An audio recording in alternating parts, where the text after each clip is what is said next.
بسم اللہ الرحمن الرحیم وبرکاتہ ان الحمد للہ نحمده ونستعینه ونستغفره ونعوذ باللہ من شرور انفسنا وسیئات اعمالنا من يهده الله فلا مضل له ومن يضلل فلا هادي له واشهد ان لا اله الا الله وحده لا شريك له واشهد ان محمدا عبده ورسوله اما بعد فإن خير الحديث كتاب الله وخير الهدي هدي محمد صلى الله عليه وسلم وشر الأمور محدثاتها وكل محدثة بدعة وكل بدعة ضلالة وكل ضلالة في النار۔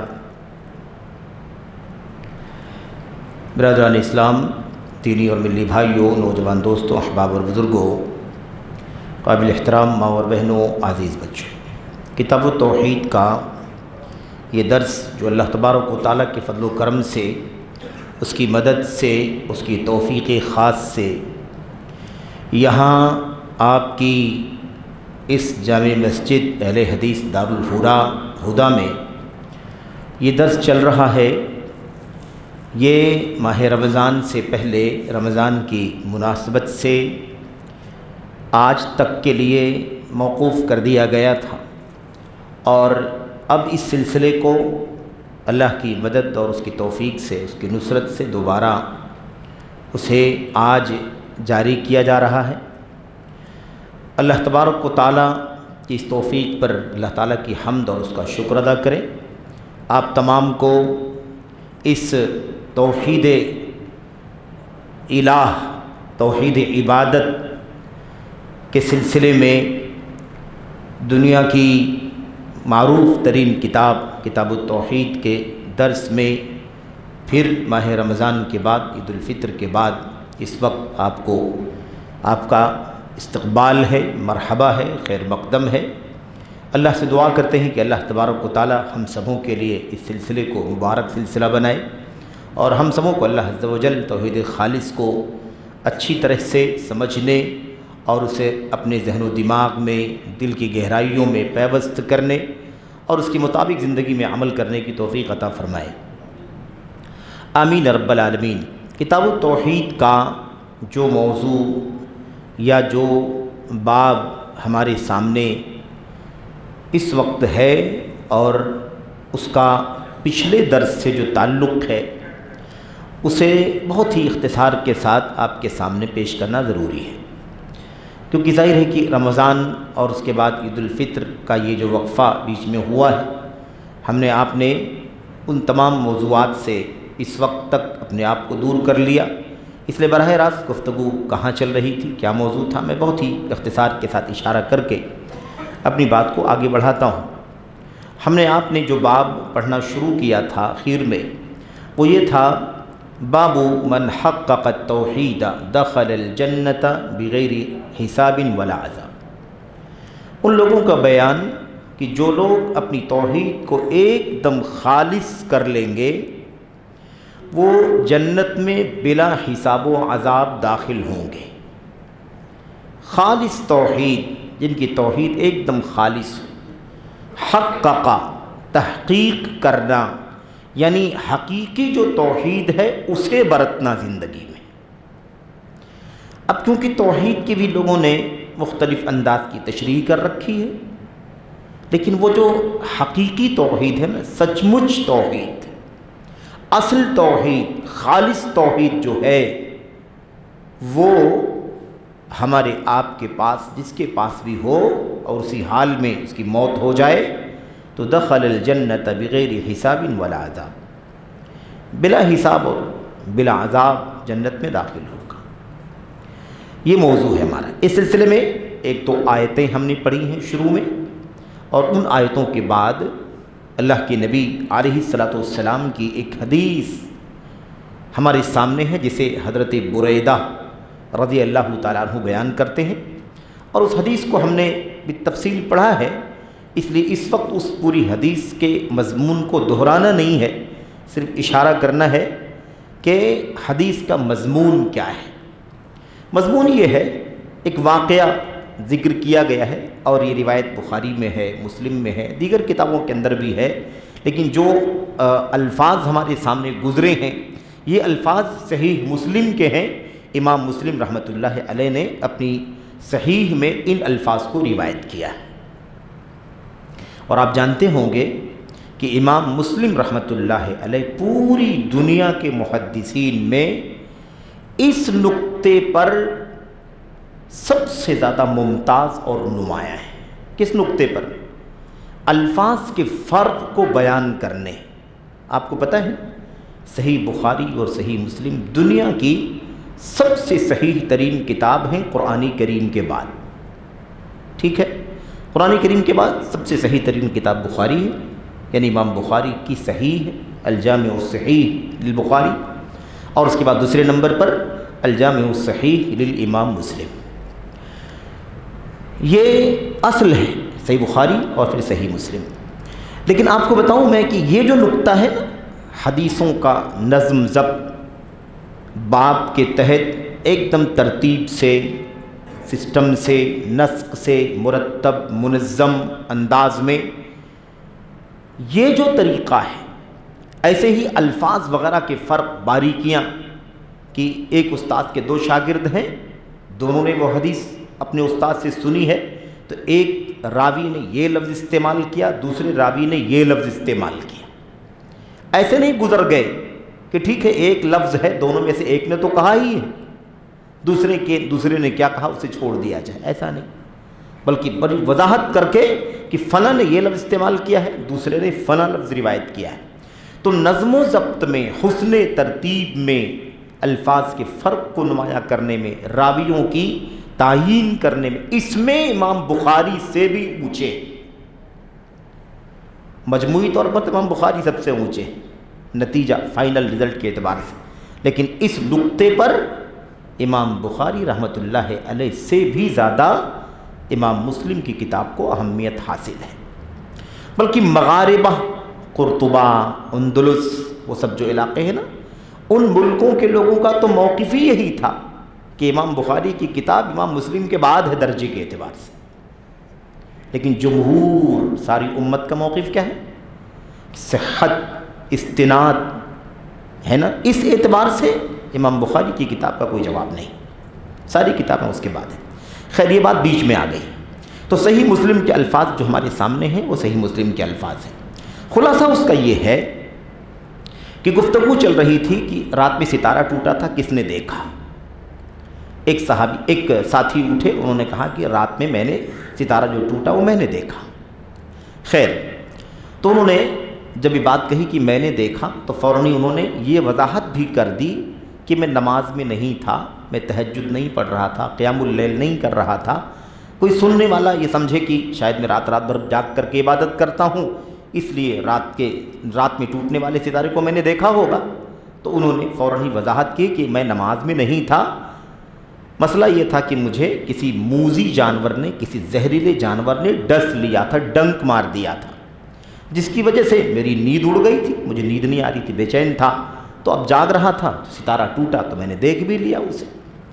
اب وہ مسئلہ ستارہ ٹوٹا کس نے دیکھا، یہ مسئلہ چھڑا تھا، سوال یہ تھا، لیکن اس کے بعد یہ مسئلہ آ گیا کہ مجھے زہریلے جانور نے ڈس لیا تھا اس لیے میں جاگ رہا تھا، تو گفتگو کا رخ جو ہے وہ دوسری طرف مڑ گیا۔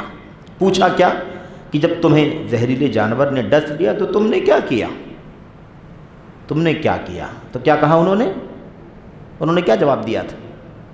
انہوں نے کہا تھا کہ میں نے دم کروایا۔ میں نے کیا کروایا؟ دم کروایا، جھاڑ پھونک کروایا، کچھ پڑھوا کر کے پھونکوایا، دم کروایا۔ یا ایسے آدمی کی تلاش کیا جو اچھی طرح دم کرنا جانتا ہو، دم کرتے میرے اوپر۔ خیر اللہ کے نبی کیا پوچھا؟ یہ جب جواب دیا تو تابعی نے یہ سوال کیا کہ تم نے یہ جو عمل کیا، رقیہ کروانے کا عمل، اس کی کیا دلیل ہے؟ کس دلیل کی بنیاد پر تم نے یہ کام کیا؟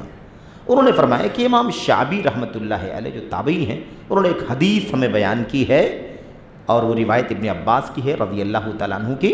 اس میں انہوں نے یہ بات کہی ہے، لا رقیۃ الا من عین او حمى، آنکھ اور زہر کے علاوہ کسی اور سے دم جھاڑ پھونک نہیں کرنا ہے۔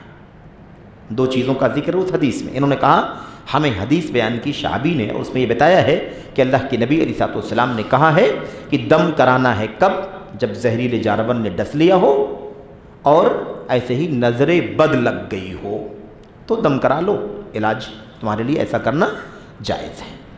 اچھا، اب انہوں نے دلیل پوچھی، انہوں نے دلیل بتلائی. دلیل سننے کے بعد انہوں نے کہا کہ ٹھیک ہے، آپ نے اچھا کیا، آپ کے پاس جو دلیل تھی آپ نے اس حدیث پر عمل کر لیا، یہ بہت اچھا کیا. جس آدمی کے پاس دلیل ہے اس دلیل پر اسے عمل کرنا چاہیے اور یہ عمل اچھا ہے. ہو سکتا ہے کوئی دلیل آپ کے پاس ہو جو مجھ تک ابھی نہ پہنچی ہو، تو میرے پاس جو دلیل تھی اس دلیل کی بنیاد پر میں نے عمل کیا، اچھا کیا، بے دلیل تو نہیں رہا، دلیل کے مطابق عمل کیا. تو قد احسن من انتہا الی ما سمع، جس نے جو سنا تھا وہاں تک پہنچا، ایسے شخص نے بہت اچھا کیا، یعنی جس پر عمل کیا، دلیل پر اچھا کیا. لیکن ایک اور حدیث ہے جو ہم آپ کو بتانا چاہ رہے ہیں. پھر اس کے بعد انہوں نے وہ حدیث بتائی. اب وہ واقعہ پورا لمبا ہے نا، کہ اللہ کے نبی نے فرمایا کہ قومیں پیش کی گئیں، انبیاء پیش کی گئے، ہے نا، انبیاء کی امتیں پیش کی گئیں. اللہ کے نبی نے فرمایا کوئی نبی ایسا بھی مجھ پر پیش کیا گیا جس کے ساتھ میں 10 لوگ 12 لوگ تھے، کوئی نبی ایسا پیش کیا گیا جس کے ساتھ میں 1-2 آدمی تھے، کوئی نبی ایسا بھی پیش کیا گیا جس کے ساتھ کوئی بھی آدمی نہیں تھا. ٹھیک ہے. اس کے بعد آپ نے فرمایا کہ پھر میں نے دیکھا کہ بہت بڑی امت آ رہی ہے، تو مجھے دیکھ کے لگا دور سے کہ اتنی بڑی تعداد ہے تو میری امت ہوگی. تو میں نے جبریل علیہ السلام سے کہا کہ اللہ اے جبریل، یہ تو میری امت کے لوگ ہیں. تو بتایا گیا کہ نہیں، یہ آپ کی امت کے لوگ نہیں ہیں بلکہ یہ موسیٰ علیہ السلام اور ان کی قوم کے لوگ ہیں. کہتے ہیں فَإِذَا سَوَادٌ عَظِيمٌ، پھر اس کے بعد ایک بہت بڑی تعداد کو آتے ہوئے میں نے دیکھا. تو میں نے کہا، تو مجھے بتایا گیا کہ یہ جو تعداد آپ دیکھ رہے ہیں یہ آپ کی امت کے لوگ ہیں. خیر، یہ بات بیان کرنے کے بعد اللہ کے نبی نے کیا فرمایا؟ آپ نے فرمایا کہ اس امت کے 70,000 لوگ ایسے ہوں گے جو بلا حساب و عذاب جنت میں جائیں گے. کتنا؟ 70,000، 70,000 لوگ جو بلا حساب و عذاب جنت میں داخل ہوں گے.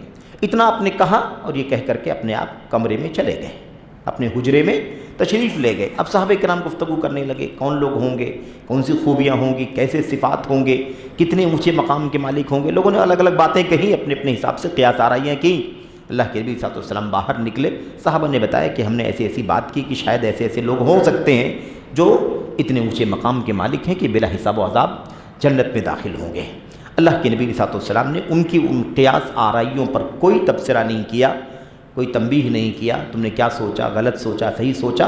آپ علیہ السلام نے اس کا صحیح جواب بتلایا کہ یہ بلا حساب و عذاب جنت میں جانے والے لوگ جو ہیں 70,000، یہ کون لوگ ہوں گے.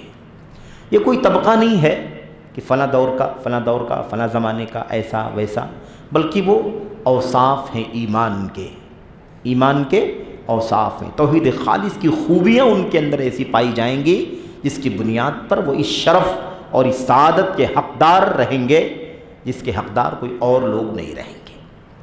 اچھا، اللہ کے نبی صلی اللہ علیہ وسلم نے پھر جواب دیا. آپ نے 4 صفات کا نام لیا. ہم الذین لا یسترقون، یہ وہ لوگ ہیں جو دم اور جھاڑ پھونک نہیں کرواتے ہیں، دم جھاڑ پھونک نہیں کرواتے ہیں. ولا یتطیرون، اور بدشگونی نہیں لیتے ہیں. بدشگونی، برا نتیجہ نکالنا ہے نا. ایکسیڈنٹ کی خبر مل گئی تو کہا آج میں اپنا سفر ڈیلے کر دیتا ہوں. صبح ایکسیڈنٹ ہوا ہے، پتہ نہیں آج کا دن اچھا نہیں ہے، میرا بھی ایکسیڈنٹ ہو جائے، کوئی معاملہ ہو جائے، یا اس طرح کی کوئی بھی بات. یہ تو بطور مثال ہے. تیسری چیز، ولا یقطعون، اور داغ نہیں لگواتے ہیں. داغ لگوانا، زخم وغیرہ پر باقاعدہ کسی رسی یا کسی پھیتے کو جلا کر اس کے بعد اس زخم کو داغنا، جس سے اس کے جو جراثیم ہوتے تھے وہ مر جایا کرتے تھے اور آدمی کا زخم ٹھیک ہو جایا کرتا تھا. جائز شریعت کے اندر گنجائش ہے، لیکن کیا کہا؟ ولا یقطعون، وہ داغ لگوانے کا بھی معاملہ نہیں رکھتے، اس کو بھی وہ اس سے بھی اپنے آپ کو بچاتے ہیں. نمبر 4، وعلی ربہم یتوکلون، اور وہ اپنے رب پر توکل اور بھروسہ کرتے ہیں، اعتماد کرتے ہیں. یہ ہم لوگ ابھی جزوی طور پر توکل کا لفظ آیا ہوا ہے، مستقل باب آ رہا ہے، باب ما جاء فی التوکل، اللہ تبارک و تعالیٰ پر بھروسہ کرنے کا بیان. وہ جب گفتگو آئے گی تو ہم تفصیلات سے ان تمام دلائل حوالوں کو پڑھیں گے، حدیث اور آیات کو انشاءاللہ۔ یہاں پر خاص بات کیا چل رہی تھی کہ یہ تو حدیث ہے، سرسری طور پر اس کا خلاصہ آپ کے سامنے پیش کیا گیا۔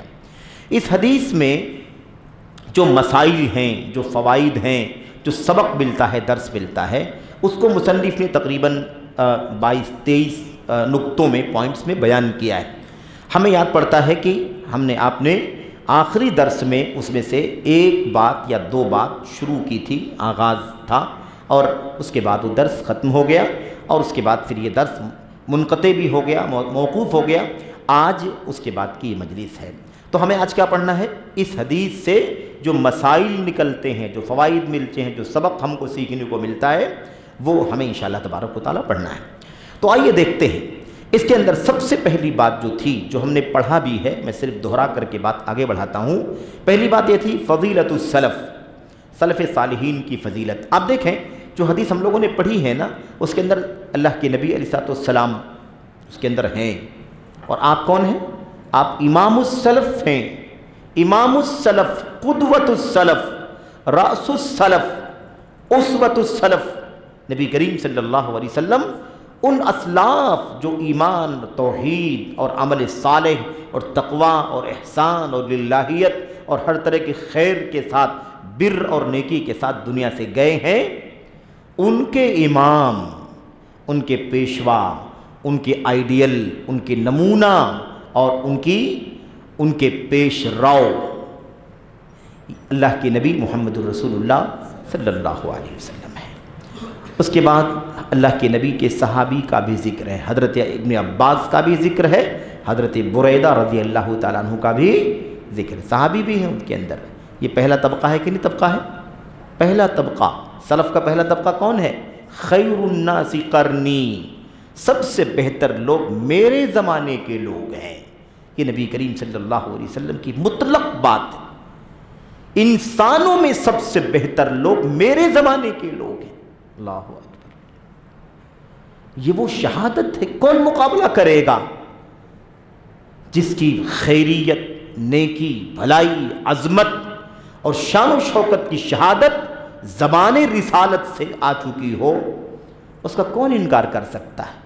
ہم سجدہ کریں اور مرتے دم تک اپنے سر کو سجدے سے نہ اٹھائیں، تب بھی وہ مقام نہیں پا سکتے جو کسی صحابی کو اللہ تعالیٰ نے عطا فرمایا، کیونکہ اللہ کے نبی نے کہہ دیا معاملہ تمہارے سجدے کا نہیں ہے، معاملہ اس دور کا ہے جو میرے دور میں میری آنکھوں کے سامنے ہے۔ خیر الناس قرنی، میرے زمانے کے لوگ، یعنی آپ کے زمانہ، آپ کے ساتھی، آپ کے سامنے، آپ پر ایمان رکھنے والے، جو آپ کی جھرمٹ میں، آپ کے کہکشاں میں بیٹھنے والے صحابہ تھے، وہ صحابہ کا طبقہ خیر۔ اور کون جرأت کرے گا جو ان مقدس ہستیوں کے خلاف زبان درازی کرے؟ کون ہے جو ان کا مقابلہ کرے گا نیکی میں، تقوی و طہارت میں، للہیت میں؟ اور کون بدنصیب ہے جو یہ جرأت کرے گا، جسارت کرے گا اپنی بدبودار عقل سے، اپنی گندی سوچ سے اور دل کے اندر چھپے ہوئے کینے کے نتیجے میں جو ان مقدس صحابہ کرام کے خلاف زبان درازی کرنے کی کوشش کرے؟ کس کی شہادت چاہیے؟ آج کوئی فیصلہ ہو جائے، کوئی چھوٹی بڑی عدالت سے کوئی اگر آپ کو کلین چٹ مل جائے تو آدمی اپنے آپ کو اب پورے طور پر گناہوں سے بری و ذمہ سمجھتا ہے۔ یہ نبی کریم صلی اللہ علیہ وسلم کی زبان مبارک کی شہادت اور آپ کی زبان رب ذوالجلال کا فرمان۔ آپ اپنی زبان سے کوئی بات نہیں بولتے تھے۔ ایک نقطہ کافی ہے نبی کریم صلی اللہ علیہ وسلم کے صحابہ کی عظمت کو جاننے کے لیے۔ آپ نے خیر الناس قرنی، لوگوں میں، انسانیت میں سب سے بہتر میرے زمانے کے لوگ ہیں۔ نبی نے کہا، زبان نبی کی، فرمان رب ذوالجلال کا، وَمَا يَنْتِقُ عَنِ الْهَوَىٰ إِنْ هُوَ إِلَّا وَحْيٌ يُوحَىٰ۔ وہ نبی محمد الرسول اللہ صلی اللہ علیہ وسلم ہوا، اپنی خواہش سے، اپنی من کی مرضی سے، اپنی جی سے، اپنی چاہت سے جو کہنا چاہیں کہیں، یہ کام اس نبی کا نہیں تھا۔ وَمَا يَنْتِقُ، اپنی مرضی سے بولتا ہی نہیں تھے، بولتا ہی نہیں تھا وہ نبی کبھی بھی اپنی مرضی سے کوئی بات نہیں بولتے. ان ہوا الا وحی یوحا، بس وہ تو وحی ہوا کرتی تھی جو اللہ تبارک و تعالیٰ کی طرف سے آپ کی جانب کی جاتی تھی. تو آپ نے اگر کہا کہ خیر الناس ہے میرے ساتھی، میرے زمانے کے لوگ، میرے زمانے میں جنہوں نے آپ کو دیکھا، آپ کا دیدار کیا، ایمان کے ساتھ ایک جھلک دیکھا، صحابیت کا شرف ہے. ایسے بھی آپ کو کئی ایک صحابہ کرام کے نام ملیں گے جنہوں نے اللہ کے نبی علیہ الصلوۃ والسلام کو دیکھا ایمان کی حالت میں، صحابیت کا شرف ملا، لیکن آپ صلی اللہ علیہ وسلم سے کوئی حدیث نہیں سنی. بات سمجھ میں آ رہی کہ نہیں آ رہی؟ ضروری تو نہیں ہے نا. ہو سکتا ہے کہ ایمان کی حالت میں اللہ کے نبی کو دیکھا لیکن آپ کی مجلس میں بیٹھنے کا موقع نہیں ملا، آپ کی باتوں کو سننے کا موقع نہیں ملا. ایک جھلک دیکھا ایمان کے ساتھ، سلام کیا، نکل گئے، ہے نا، الگ ہو گئے. اللہ کے نبی کی وفات ہو گئی، نئی ملاقات ہوئی اس کے بعد دوبارہ. وہ ایک نگاہ جو ایمان کے ساتھ، ایک ملاقات جو ایمان کے ساتھ ہوئی ہے، گرچہ ایک لفظ بھی روایت نہیں کیا. بعض صحابہ ایسے ملیں گے ایک ہی روایت ہے نبی کریم صلی اللہ علیہ وسلم سے، ایک ہی روایت، اتنا ہی موقع ملا. ایسے بھی لوگ ہیں اور وہ بھی ہیں جنہوں نے ہزاروں روایتیں کی ہیں. ابو ہریرہ رضی اللہ تعالیٰ عنہ جیسی شخصیتیں 2-2.5 سال، جانتے ہیں کہ نہیں جانتے ہیں؟ کسی موقع پر بات کریں گے، ابھی داخل ہونا اچھا نہیں اس موضوع میں، وقت چلا جاتا. ابو ہریرہ چند سال اخیر میں، جانتے ہیں نا، اخیر میں، خیبر کے موقع پر، اللہ اکبر، 2.5 سال 3 سال سے قریب کا عرصہ نبی کریم صلی اللہ علیہ وسلم کی صحابیت کا شرف ملا. آپ کے ساتھ اتنا رہے، رات ہو، دن ہو، سفر ہو، حضر ہو، صلح ہو، جنگ ہو، آپ کے ساتھ ساتھ آپ کے وضو کا پانی لا رہے ہیں، آپ کی طہارت کا پانی لا رہے ہیں، آپ کے جوتے چپل اٹھا رہے ہیں، آپ کی خدمت کرنے کے لیے تڑپ رہے. اتنا وقت گزارا کہ 2.5 سال کے عرصے میں 5374 روایتیں روایت کر دی. اور مقام راویت الاسلام، اسلام کے راوی ہیں. بھائی بہت سارے صحابہ کرام نے حدیثیں روایت کی ہیں اور ان سب روایتوں کو اکٹھا کر کے اسلام ہے وہ، سمجھ رہے ہیں نا. لیکن یہ میجر زیادہ سے زیادہ اکثر حصہ 5000 سے زیادہ، 5500 کے قریب روایتیں روایت کرنے والے صحابی، اتنا اونچا مقام ہے کہ امت کے علماء نے کیا کہا، یہ تو اسلام کے نیریٹر یہی ہیں، اسلام روایت کرنے والے یہی ہیں، اللہ کے نبی محمد الرسول اللہ صلی اللہ علیہ وسلم سے. یہ سب نام یاد رکھنا، کبھی بات کریں گے ان کے بارے میں. زبانیں کھولنے والے کون کون لوگ ہیں، کبھی کبھی اشارہ بھی ہوتا ہے، ہوا ہوگا، لیکن تفصیل سے نہیں بات کر سکتے کیونکہ پھر وہ ہم الگ موضوع ہے، وہ دفاع صحابہ کا عنوان ہے اور وہ ایک سمندر ہے میرے بھائیوں. اور کیسے کیسے ماضی بالکل ماضی، بہت پرانا والا ماضی، اور اس کے بعد بیچ والا ماضی، اور اس وقت کا حال، یہ سارے موضوعات بہت اہم ہیں میرے بھائیوں. اور یہ تو ایسا موضوع ہے کہ جو کھرا کھوٹا سب چھانٹ کے الگ کر دیتا ہے. زبان کھولی نبی کریم صلی اللہ علیہ وسلم کے صحابہ کے خلاف، ایک لفظ لکھا، چاہے اس نے پوری زندگی خدمت کی ہو اللہ کی کتاب کی، نبی کی سنت کی، وہ ایک لفظ بتلاتا ہے اس کینے کو جو اس کے دل کے اندر کسی صحابی کے سلسلے میں چھپا ہوا ہے. ہو سکتا ہے اپنے اس کینے کو چھپانے کے لیے اور اپنی نیک نامی کے لیے سارا ریاکاری اور دکھاوے کا کام کیا ہو، ایسا بھی ہو سکتا ہے. لیکن یہ نہیں ہو سکتا کہ سچا مومن اور متبع سنت ہو اور کسی ادنا صحابی کے سلسلے میں زبان درازی کرنے کی کوشش کرے، قلم چلانے کی کوشش کرے، تبرہ کرنے کی کوشش کرے، تنقیص کرنے کی جرت کرے. یہ نہیں ہو سکتا ہے میرے بھائی. کیوں؟ اس لیے کہ اتنی خدمت کی تو پھر اتنی خدمت کرنے والے اللہ کے بندے، وہ دین کن کے واسطے تجھ تک پہنچا ہے؟ وہ دین کس کے واسطے سے پہنچا ہے؟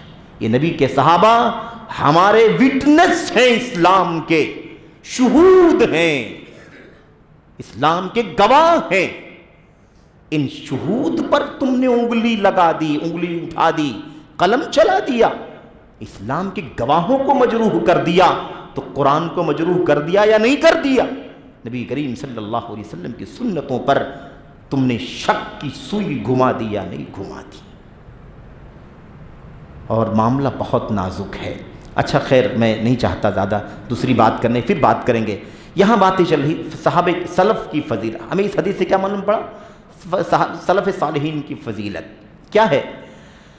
بڑی عجیب و غریب وہ ان کا مقام تھا، انہیں اللہ نے عجیب بلندی، ایمان، یقین، دین کی سوچ، اللہ کی عظمت، اللہ کی قدرت، اس پر غور کرنا، جو جگہ جگہ قرآن کریم کی آیتوں میں کہا جا رہا ہے، اللہ تعالیٰ کی نشانیوں پر غور کرو۔ وَفِي أَنفُسِكُمْ أَفَلَا تُبْصِرُونَ، اپنی ذات میں غور کرو۔ اپنے ذات میں کیوں نہیں غور کرتے؟ اتنی نشانیاں ہیں اللہ تبارک و تعالیٰ کی کہ تم ایمان لائے بغیر رہ نہیں پاؤ گے، یقین کیے بغیر نہیں رہ پاؤ گے۔ سَنُرِيهِمْ آيَاتِنَا فِي الْآفَاقِ وَفِي أَنفُسِكُمْ وَفِي أَنفُسِهِمْ حَتَّى يَتَبَيَّنَ لَهُمُ الْحَقُّ، ہم حق کو کھول کھول کر بیان کرنے کے لیے کیا کریں گے؟ آفاق، دنیا، آسمان، اور کیا نام ہے، افلاک، دور دور سے بڑی بڑی نشانی، پہاڑ ہے، سمندر ہے، دریا ہے، بادل ہے، ہوائیں ہیں، طوفان ہے کہ نہیں، زمین ہے، آفاق کی نشانیاں۔ اور دوسرا کیا ہے؟ انفسکم، اپنی جی میں، اپنی جان میں۔ اللہ تبارک و تعالیٰ نے کہا ہم نشانیاں دکھائیں گے، اس پر عمل کرنے والا کون ہے؟ کون ہے بھائی؟ آج کی دنیا تو فوٹو نکالنے والی ہے، آج کی دنیا تو ویڈیو کرنے والی ہے، آج کی دنیا تو ہر چیز کو انجوائمنٹ اور منورنجن کے اندر سے دیکھنے والی ہے۔ کس کو کون سیریس ہے جو اللہ تعالیٰ کی نشانیوں پر غور کرے، تدبر کرے، اللہ کی عظمت کو، اللہ کے جلال کو، اللہ تبارک و تعالیٰ کی قدرت کو؟ میرے بھائیوں، سمجھیں اللہ کی قدرت کو سمجھنا اللہ کی توحید عبادت کو مضبوط کرتا ہے۔ اسی لیے قرآن کریم میں اللہ تبارک و تعالیٰ نے ایک جگہ نہیں، بے شمار جگہوں پر مشرکین مکہ، بتوں کے پجاریوں کو، دیوی دیوتاؤں کی پرستش کرنے والوں کو سمجھانے کے لیے ایک عظیم اسلوب کیا اختیار کیا؟ دنیا کی، کائنات کی جو مخلوقات ہیں، یہ تو تمہارے سامنے ہے کہ نہیں ہے؟ اللہ کی ربوبیت کی نشانیاں تمہارے سامنے ہے کہ نہیں ہے؟ جب تم یہ سمجھتے ہو، دیکھتے ہو، مانتے ہو، تو غور کیوں نہیں کرتے؟ سوچتے کیوں نہیں؟ اگر غور کر لو گے، سوچ لو گے، تو اس پیشانی کو بھی لات منات کے سامنے نہیں جھکاؤ گے، ایک اللہ تبارک و تعالیٰ کے سامنے جھکاؤ گے۔ اس بہت بنیادی چیز ہے۔ سلف کی فضیلت کیا تھا؟ ما يرونه من الآیات السماویہ لا يعدونه عادا، آسمان کی جو نشانیاں وہ دیکھتے تھے، وہ اسے معمولی نہیں سمجھتے تھے، کامن نہیں سمجھتے تھے، عام بات نہیں سمجھتے تھے، یہ ٹھیک ہے کچھ ہوا ہوگا، بلکہ اسے عبرت حاصل۔ کیوں پوچھا؟ رات میں ستارہ ٹوٹا، کس نے دیکھا؟ کسی نے دیکھا آپ لوگوں میں؟ ایکم رأى الکوکب الذی انقض البارحہ، رات میں ستارہ ٹوٹا، آپ لوگوں میں سے کس نے دیکھا ہے؟ کیوں پوچھا؟ کیا ضرورت تھی پوچھنے کی؟ اس لیے کہ وہ اللہ تعالیٰ کی آفاقی نشانیوں میں سے ایک نشانی ہے۔ ستارہ ٹوٹا تو کیا تھا وہ؟ کیوں ٹوٹا؟ کیسے ٹوٹا؟ کیا ہے اس کے پیچھے تاریخ؟ کیا ہے اس کی پوری تفصیل؟ کیا ہوتا ہے؟ ٹوٹتا ہے، چنگاریاں دکھائی دیتی ہیں، نہ جانے کون جلا اس کے اندر، نہ جانے کون بچا اس کے اندر، کیا کر سکا، کیا نہیں کر سکا۔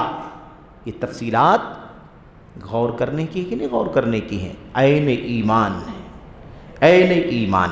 اس لیے ہمارے اسلاف کی فضیلت ہے کہ وہ ہماری آپ کی طرح سے نہیں تھے کہ ہم نے ادھر سے دیکھا ادھر بھلا دیا، ادھر سے سنا ادھر سے نکال دیا، ادھر سے بتا دیا گیا، سمجھا دیا گیا، سمجھ لیے، پھر بھی زندگی پر کوئی اثر اس کا دکھائی نہیں دیتا۔ اس طرح سے نہیں کیا کرتے تھے وہ، بلکہ وہ زندگیوں میں بہت ہوش مند ہو کر کے جیا کرتے تھے۔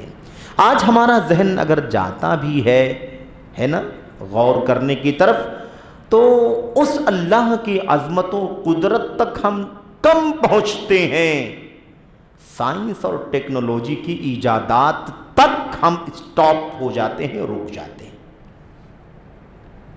بہت چھوٹی بات ہے میرے بھائی، ارے کتنے سال کی پیداوار ہے یہ سائنس اور ٹیکنالوجی، ابھی بھی تو قرآن کریم کے جو حقائق ہیں سائنس ان تک نہیں پہنچ سکا۔ تو ہم یہیں تک غور کریں گے تو کیا سیکھیں گے؟ ہمیں غور کہاں تک کرنا ہے؟ جو اللہ تبارک و تعالیٰ کو مطلوب ہے، قرآن کریم کے حقائق پر غور کرنا، اس میں تدبر کرنا، ان آیات کی گہرائیوں تک، اللہ کی کلام کی آیات سے دوسری آیات سے سمجھ کر، اللہ کے نبی کی حدیثوں سے سمجھ کر اسے کیا کرنا میرے بھائیو، اسے اس کے ذریعے سے اپنے ایمان میں جلا، تمازت، قوت پیدا کرنا، اور اس کی بنیاد پر اللہ تبارک و تعالیٰ سے عبادت کا رشتہ مضبوط کرنا۔ اگر صحیح معنوں میں توحید خالص مضبوط ہو، سینوں کی گہرائیوں میں اتر چکی ہو نا، بشاشت القلب کہا گیا۔ کیا کہا گیا؟ وَكَذَلِكَ الْإِيمَانُ اذا خالطت بشاشتہ بشاشت القلب۔ ایمان کا مسئلہ یہی ہے کہ جب اس کی شیرینی، اس کی مٹھاس، اس کی حلاوت اور اس کی گہرائی جب دل کی گہرائی میں اتر جاتی ہے تو پھر کبھی کوئی اس سے دور ہٹنا گوارا نہیں کرتا۔ آفت آئے، طوفان آئے، تلوار آئے، ہتھیار آئے، حادثے آئیں، فساد آئیں، دنگے آئیں، حملے آئیں، جان کے خطرے مڈلائیں، مال کی تباہی آنکھوں کے سامنے دکھائی دے رہی ہو، امن و امان تباہ ہونے والی چیز دکھائی دے رہی ہو، لیکن آدمی سب گوارا کر سکتا ہے، اس ایمان سے، توحید سے سمجھوتا کبھی نہیں کر سکتا۔ ٹھیک ہے نا؟ یہ بہت بنیادی مسئلہ۔ یہ کب ہوگا؟ آج کی طرح سے نہیں۔ حالات تھوڑے سے نازک ہوئے تو لوگ روادار بننے لگے، رواداری کے نام پر عقیدہ بھی بیچنے کو تیار۔ کیا حرج ہے؟ پورکھے 700 800 سال 500 سال پہلے تو سب مشرک تھے ہی، سب دیوی دیوتاؤں کے پجاری تھے۔ ہم اپنا شجرہ، اپنا نسب نامہ دیکھتے ہیں تو اوپر چند سو سالوں پہلے تو سارے نام تو مشرکوں کے دکھائی دیتے ہیں۔ ہم سب بعد میں مسلمان ہوئے ہیں تو یہ شدت ہوگی۔ کیا ہوگی؟ کہتی شدت ہوگی کہ ہم اسی پر اڑے رہیں۔ ہمارے باپ دادا پہلے اسی عقیدے کے تو تھے، دیوی دیوتاؤں کے پجاری تھے۔ آج بھی نوبت آئی تو ہمیں کوئی باک نہیں ہوگا کہ ہم ادھر آ جائیں۔ یہ نوبت کب آتی ہے؟ دل میں ایمان اترا نہیں ہے، ورنہ ہم تو بلال کی سیرت کو پڑھنے والے ہیں۔ ہم تو خبیب، خباب، عثمان غنی رضی اللہ تعالیٰ عنہ جیسے جیالوں کی سیرت پڑھنے والے مسلمان ہیں، جنہیں ننگی پیٹھ، چلچلاتی دھوپ پر، ریت پر عرب کی ننگی پشت لٹا دیا جاتا تھا، کھالیں جل جایا کرتی تھیں، سینے پر بھاری پتھر لا کر کے ڈال دیا جاتا تھا، اذیت، تکلیف، آزمائش کی آخری حد تک، اور اس کے بعد کہا جاتا تھا بتاؤ لات کی پرستش کرو گے یا نہیں کرو گے، منات کو مانو گے کہ نہیں مانو گے، عزا کی پوجا کرو گے کہ نہیں کرو گے۔ ایک اللہ کا جو نظریہ محمد نے، تمہارے ساتھی نے پیش کیا ہے صلی اللہ علیہ وسلم، اسے چھوڑو گے کہ نہیں چھوڑو گے؟ اس حالت میں بھی اگر آواز نکل سکتی تو کہتے احد احد اللہ احد قل هو اللہ احد، اللہ ایک ہے۔ یہ جان کیا قیمت رکھتی ہے اللہ کی توحید کے سامنے؟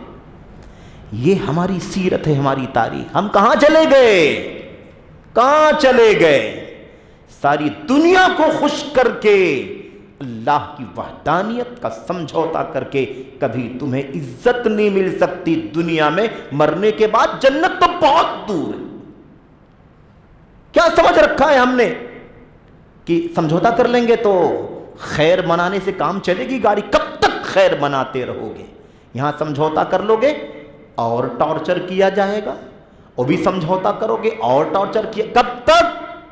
جب تک کہ توحید کو بیچ نہیں دو گے، شنکر کنکر کے پجاری نہیں ہو جاؤ گے، دیوی دیوتاؤں غیر اللہ کے سامنے سر نہیں ٹیکنے لگو گے، تب تک تمہیں چھوڑا نہیں جائے گا۔ بات سمجھ میں آگے کہ نہیں آ رہی؟ اس لیے یہ مسئلہ بہت اہم ہے۔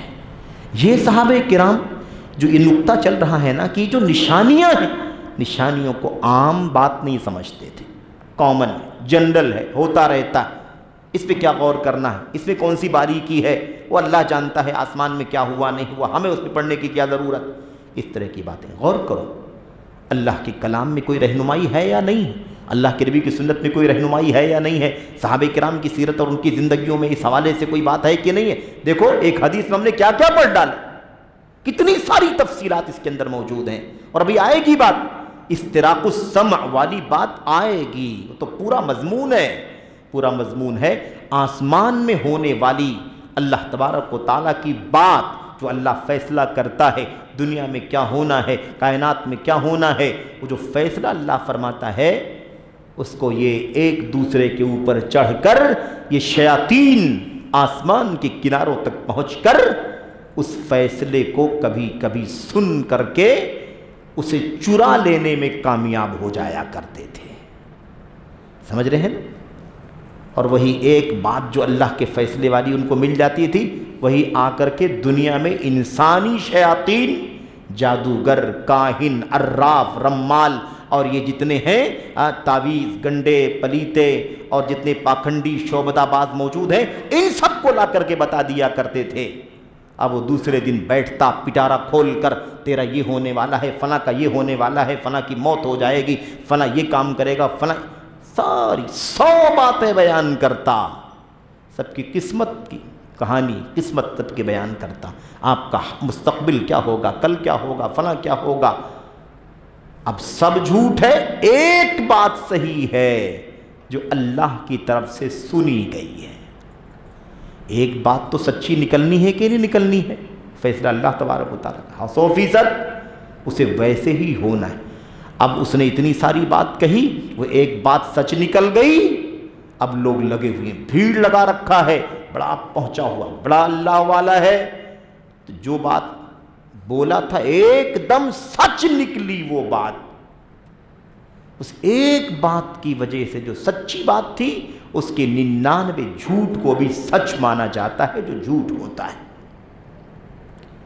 یہ پوری تفصیل ہے، آئے گی بات۔ یہاں بتانا یہ ہے کہ ہمارے اسلاف کی فضیلت کیوں ہے، کیونکہ وہ اس طرح سے اللہ کی کائنات، بھئی ہمارا تو عقیدہ ہے نا پورے طور پر کہ کائنات کا ایک ذرہ بھی بغیر اللہ کی مرضی کے نہیں ہلتا ہے، ہمارا یقین ہے، ہمارا یقین ہے، ہمارا ایمان۔ ہم تھوڑی لبرل ٹائپ کے لوگ ہیں، عقل پرست لوگ ہیں، مادہ پرست لوگ ہیں کہ ہم نے اس کو اس کے حوالے کر دیا، اس وجہ سے اس حوالے سے فلاں ہے، یہ لوگوں نے اپنی عقل کی اپج کے مطابق فیصلے کرنے شروع کر دیے۔ ہم ان میں سے نہیں ہیں، ہم جانتے ہیں ایک ذرہ بھی اللہ کی تقدیر، اللہ کے فیصلے کے بغیر نہیں ہلتا، اللہ کی ربوبیت کا حصہ ہے۔ اس لیے ہمیں غور کرنے کی ضرورت۔ سلف صالحین کا مقام یہ تھا، ہمیں اللہ سے دعا کرنی ہے کہ اللہ تبارک و تعالی ہمیں بھی اللہ کے کلام پر، اللہ کے نبی کے فرمان پر عمل کرتے ہوئے کائنات کی نشانیاں، آفاق کی نشانیاں اور اپنی ذات کی نشانیاں، اس پر اللہ تعالیٰ غور کرنے کی توفیق عطا فرمائے، آمین رب العالمین۔ کسی موقع پر بات کی جائے گی کچھ آفاق کی نشانیوں پر بھی اور کچھ انفس کی نشانیاں، یعنی ہماری اپنی ذات میں اللہ نے جو بڑی بڑی نشانیاں رکھی ہیں۔ ایک بات، اچھا ہاں کیا تھا کہ وہ کوئی چیز آسمان میں دیکھتے تھے تو اسے وہ عادت نہیں سمجھتے تھے، عام بات نہیں سمجھتے تھے، بلکہ وہ جانتے تھے کہ اللہ کی نشانیوں میں سے ایک نشانی ہے۔ اچھا نمبر 2 کیا ہے؟ دوسری بات کیا؟ یہ بات کہاں سے معلوم پڑی ہمیں؟ وہی جو سوال ہوا تھا نا، رات میں ستارہ ٹوٹا کس نے دیکھا، یہ اسی نقطے سے۔ دوسری بات ہمیں یہ معلوم پڑی کہ سلف صالحین اخلاص کے بڑے حریص تھے، اخلاص للہیت بڑے حریص تھے، بے انتہا اللہ کے لیے کام ہونا چاہیے، اخلاص کے بڑے لالچی تھے۔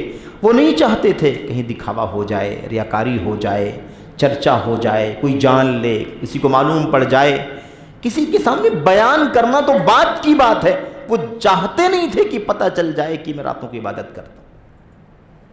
اس قدر مخلص، اخلاص، بڑے حریص تھے اور ریاکاری سے بے انتہا دور تھے، ریاکاری سے بے انتہا دور تھے۔ یہ کوئی معمولی مسئلہ نہیں ہے۔ اب اس کو ایسے سمجھیں، بات ختم کروں گا میں 2-4 منٹ میں انشاءاللہ۔ آپ اس کو ایسے سمجھیں، یہ مستقل موضوع، یہ بھی آگے آ رہا ہے، باب ما جاء فی الریا، ریاکاری کا بیان مستقل عنوان کے ساتھ آگے آئے گا، لیکن یہاں تھوڑی سی بات آپ کے سامنے کرنی۔ اس کو ایسے سمجھیں، کیا کہا؟ سلف صالحین اخلاص کے بڑے حریص تھے اور ریاکاری سے بے انتہا دور تھے، بے انتہا دور۔ اللہ کے نبی صلی اللہ علیہ وسلم نے ریاکاری کے بارے میں کیا فرمایا؟ آپ نے فرمایا مجھے سب سے زیادہ میری امت کے سلسلے میں جس بات کا خوف ہے، اخوف ما اخاف علیکم الشرک الاصغر، مجھے سب سے زیادہ میری امت کے لوگوں تمہارے بارے میں جس بات کا ڈر ہے وہ چھوٹا والا شرک ہے، چھوٹا والا شرک۔ اب سمجھو ذرا، خطرناک بڑا والا ہے کہ چھوٹا والا ہے؟ شرک خطرناک ہی ہے میرے بھائی، شرک تو خطرناک ہی ہے، لیکن شرک اکبر بڑا والا شرک، غیر اللہ کا سجدہ، غیر اللہ کے لیے رکوع، غیر اللہ کے لیے قربانی، غیر اللہ کے سامنے دعا، شرک اکبر ہے نا۔ اسی حال میں مر گیا بغیر توبہ کے تو جہنم، خالدن مخلدن فی النار، سمجھ رہے؟ لیکن چھوٹا والا شرک وہ بھی ڈینجر ہے، خطرناک بہت، لیکن اس سے کمتر ہے، اس سے کیا ہے؟ کمتر ہے۔ اس پر اگر مر گیا آدمی تو گنہگار تو ہوگا، لیکن ہمیشہ ہمیشہ کے لیے جہنمی نہیں ہوگا۔ وہ بھی بات آئے گی، شرک اکبر اصغر میں 4-5 فرق ہیں، وہ آگے آپ بتائے گی۔ ایسے کفر اکبر کفر اصغر میں چھوٹا بڑا کفر میں فرق ہے کئی، وہ سب بھی آئے گا انشاءاللہ تبارک و تعالی۔ ہاں، بات یہ کر رہا تھا میں آپ سے کہ اللہ کے نبی نے کیا فرمایا؟ مجھے سب سے زیادہ جس بات کا ڈر تمہارے بارے میں ہے وہ چھوٹا والا شرک ہے۔ کیوں کہا اللہ کے نبی نے؟ پھر امت پر سب سے زیادہ ڈر بڑے شرک کا کہ چھوٹے شرک کا؟ یہ نقطہ بڑا پیارا ہے، بڑا عظیم ہے۔ اصل میں یہ جو مسئلہ ہے نا، چھوٹے شرک کا ڈر، یہ چھوٹے شرک کا ڈر دنیا داروں کے اوپر نہیں ہے، دین داروں کے اوپر ہے، جو دین سے دور ہیں، نماز پڑھتے ہی نہیں تو ریاکاری کیا کریں گے؟ وہ صدقہ دیتے نہیں، زکوٰۃ دیتے نہیں، ریاکاری کیا کریں گے؟ دین سے دور ہیں، اس لیے یہ ریاکاری کا معاملہ ان سے متعلق نہیں ہے، بے دینوں سے۔ کس سے متعلق ہے؟ ہاں، تہجد، نماز، مصلی، تسبیحات، اذکار، صدقہ، خیرات، دان، یہ مرض ریاکاری والا ان نیک لوگوں سے متعلق ہے۔ اس لیے میری امت کے لوگوں تمہارے بارے میں مجھے سب سے زیادہ ڈر ہے چھوٹے والے شرک کا۔ بڑا والا شرک تو تم نہیں کر رہے ہو، اس سے بچے ہو، لیکن اب جو بڑے شرک سے بچے ہوئے ہیں، بڑے شرک سے بچ کر ماشاءاللہ عبادت، ریاضت، نیکی، تقوی، طہارت، فرائض، نوافل، مستحبات، سنن انجام دے رہے ہیں، لیکن یہ والا چھوٹا والا شرک، اس کا ڈر بہت ہے تمہارے بارے میں۔ عبادت کر رہے ہو لیکن ریاکاری خطرہ ہے، دکھاوے کا خطرہ۔ دیکھو دینداروں کو، آج دینداروں کو، اس سے پہلے بھی ہم نے عرض کیا تھا کہ ایسا حج کرو جو بغیر فوٹو اور بغیر کیمرے کے ہو، ایسا صدقہ زکوٰۃ اللہ کی راہ میں خرچ کرو کہ کسی دنیا کے سامنے پتہ نہ چلے کہ دینے والا کون ہے۔ پتہ ہے کہ نہیں پتہ ہے؟ وہ روایت بھی آئے گی۔ اللہ کے نبی نے کیا فرمایا؟ 7 لوگ جنت میں، 7 لوگ قیامت کے دن اللہ کے عرش کے سائے میں جگہ پائیں گے، جس دن اللہ کے عرش کے سائے کے سوا کوئی سایہ نہیں ہوگا۔ اس میں ایک آدمی کون ہوگا معلوم آپ کو؟ یہی مخلص، ریاکاری سے بچنے والا۔ تصدق بصدقۃ فأخفاها حتى لا تعلم شماله ما تنفق يمينه، اللہ کی راہ میں صدقہ دیا لیکن اتنا چھپا کر دیا، اتنا پوشیدہ کیا، اتنا چھپایا، اتنا راز میں صدقہ دیا کہ اس کے دائیں ہاتھ نے کیا خرچ کیا اور تو دور کی بات، بعد میں اس بائیں کو بھی نہیں معلوم پڑا کہ دائیں نے کیا خرچ کیا۔ یہ ہے، یہ کہاں ہوگا؟ عرش الہی کے سائے میں انشاءاللہ کل قیامت کے دن جگہ پائے گا، جب کوئی سایہ نہیں ہوگا۔ بہت نادر ہے کرنسی، ریاکاری والی بہت بڑی مصیبت ہے امت کے اندر۔ ہم نہیں کہتے، اللہ کے نبی فرماتے سب سے زیادہ ڈر تمہارے بارے میں۔ تو یہ ڈر ایسے سمجھ گئے نا ڈر کیوں ہے؟ شرک اکبر اللہ کے نبی نے کیوں نہیں فرمایا؟ کیونکہ شرک اکبر والوں کی بات ہو چکی کہ شرک اکبر کرنے والوں کا انجام کیا ہوگا۔ یہ وہ لوگ جو شرک اکبر تو کرتے نہیں ہیں، نیک ہیں، متقی پرہیزگار اللہ والے، لیکن ان کے اعمال میں یہ بیماری بہت ہے، بہت ہی بیماری۔ آج کل تو جب تک فوٹو نہ لے لیا جائے، ریکارڈ میں نہ لایا جائے، تب آدمی کو چین نہیں آتا ہے کہ دینے کا فائدہ کیا ہوگا، پھر ریکارڈ بھی نہیں ہے۔ بعض لوگ کہتے بھی ہیں ارے نہ جانے کتنا دیا ہے، کیوں بول رہے ہو میرے بھائی کتنا دیا ہے؟ ارے راز میں رہنے دو، پتہ نہیں اسی اخلاص کی برکتوں سے اللہ آپ کو آج بھی نوازی جا رہا ہے۔ اس لیے ریاکاری نہیں، دکھاوا نہیں۔ خیر، ہاں تو میں یہ کہہ رہا تھا کہ ایک طرف یہ خطرناک مسئلہ، کیوں اللہ کے نبی کے صحابہ کے بارے میں مسئلہ سمجھ میں آیا؟ اخلاص، تابعین، تابعین سب کا مسئلہ یہی تھا کہ وہ ریاکاری سے بہت دور تھے، اخلاص کی بے انتہا کوشش کرتے تھے وہ۔ اور ہمارے اسلاف میں سے ایک کسی امام نے کہا تھا ما عالجت شیئا علی نفسی اشد من نیتی، میری اپنی ذات سے جو میرا جھگڑا ہے اس میں سب سے مشکل نیت کا جھگڑا ہے۔ سمجھ گئے کہ نہیں سمجھ گئے؟ کیا مطلب ہے اس کا؟ یعنی میں کوشش کرتا ہوں کہ ریاکاری نہ ہو، لیکن نفس میں ریاکاری آتی ہے، اس سے زیادہ مقابلہ میرا کسی اور سے نہیں ہو۔ سب سے سخت ترین مقابلہ اگر کسی سے ہوتا ہے تو نیت کے مسئلے میں میری اپنی ذات سے ہوتا ہے، اور یہ بات کہنا بھی ایمان کی دلیل ہے۔ یہ بات کہنا بھی کیا ہے؟ یہ فکر مندی کی دلیل ہے، سبق ہے، یہ سبق ہے کہ آپ کو بھی لڑنا ہے اپنی ریاکارانہ سوچ سے، اپنی دکھاوے کی سوچ سے، اپنی نمود سے، اپنی شہرت سے، پبلسٹی اور چرچے سے، دنیا کی نگاہوں میں آنے سے۔ وہ غریب فقیر معاشرے کا جو اپنی خودداری کی بنیاد پر کسی کے سامنے آنا نہیں چاہتا، کسی اللہ کے بندے نے کہا چلو تمہاری ضرورت ہے، ضرورت مند ہو، کچھ اللہ کے بندے مدد کرنے والے آپ کی مدد کر دیں گے، بیچارہ وہ کسی طرح سے آ گیا تو آپ نے اس کو ساری دنیا کے سامنے فوٹو لے کے رسوا کر دیا۔ سمجھ رہے ہیں؟ یہ تو ریاکاری کی بیماری، انجام کچھ ملنا نہیں ہے اس کا، سب محنت ضائع، اکارت۔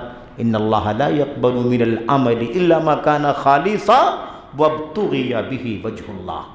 اللہ تبارک و تعالیٰ وہی عمل قبول فرماتا ہے جو خالص اللہ کے لیے ہو اور اس کام کو کر کے اللہ کی رضا تلاش کی گئی ہو اور کوئی مقصد اس کے پیچھے نہ ہو۔ تو میرے بھائیو، یہ دوسرا مسئلہ تھا جو ہمیں اس حدیث سے ملا کہ اس امام نے اتنا تو بتایا کہ ہاں وہ رات میں ٹوٹنے والا ستارہ میں نے دیکھا ہے، لیکن اس ڈر سے کہ لوگ سمجھ نہ لیں کہ رات میں عبادت کرتا ہے یہ شخص، عبادت گزار ہے، اللہ والا ہے، نیک ہے، شب بیداری کرتا ہے، اللہ اکبر، اس ڈر کے مارے جھٹ سے کیا کہا؟ اما انی لم اکن فی صلاۃ ولکنی لدغت۔ لیکن سن لو میرے بھائیوں، میں نماز میں نہیں تھا، کوئی نہ سمجھے کہ میں نماز میں کھڑا تھا، مجھے ڈس لیا تھا، میں زہر کے اثر سے تڑپ رہا تھا، اس لیے میری نیند نہیں، مجھے نیند نہیں مل رہی تھی۔ اللہ اکبر، ریاکاری سوچ سکتے ہیں آپ، لیکن وہ اسلاف، ہماری دنیا، ہمارا وقت، ہماری سلفیت، یہ سلف اور ہماری سلفیت، کوئی کام میڈیا کے بغیر کرنے کی آج ایسا لگتا ہے کہ دھیرے دھیرے سوچ ہی ختم ہوتی جا رہی، بغیر نام، بغیر پوسٹر، بغیر چرچے کے، بغیر کسی پبلسٹی کے آدمی کوئی کام ہی نہیں کرنا چاہتا۔ سمجھ رہے ہیں؟ ایک ایک چیز کو آدمی بتانا چاہتا ہے، اتنا مسئلہ بتایا، اتنا درس دیا، اتنا خطبہ دیا، اتنا پروگرام ہوا، اتنا فتویٰ لکھا، اتنا فتویٰ، مطلب مثال ہے، یہ مثال ہے میرے بھائیوں، اتنے جوڑے کپڑے، اتنا ٹن اناج بانٹا، اتنا کٹ دیا، اتنے جوڑے کپڑے، اتنے چادریں، اتنے قلم کاپیاں، سب دنیا کے سامنے، کیا لے کر جاؤ گے اللہ تبارک و تعالیٰ کے سوا کے یہاں، جب سارا کا سارا تم نے اسی دنیا میں اکارت کر دیا؟ اللہ کے لیے نہیں کیا گیا، شہرت مل گئی، مزہ آیا، نام لیتے رہے لوگ، مل گیا جو ملنا تھا، اللہ کے لیے کیا نہیں گیا تھا تو اللہ کے یہاں کچھ ملنا بھی نہیں۔ میرے بھائیوں، اللہ سے دعا کرتے ہیں کہ اللہ تبارک و تعالیٰ ہمیں اس حدیث رسول کے فوائد کو سمجھنے کی توفیق عطا فرمائے، سلف صالحین کی فضیلت اور سلف صالحین کس قدر اخلاص کے حریص تھے، ہمیں اس کو خوب اچھی طرح سے اپنی زندگی میں نافذ کرنے کی توفیق عطا فرمائے۔ آمین رب العالمین، وصلی اللہ وسلم وبارک علی نبینا محمد وعلی آلہ وصحبہ اجمعین۔ السلام علیکم ورحمۃ اللہ وبرکاتہ۔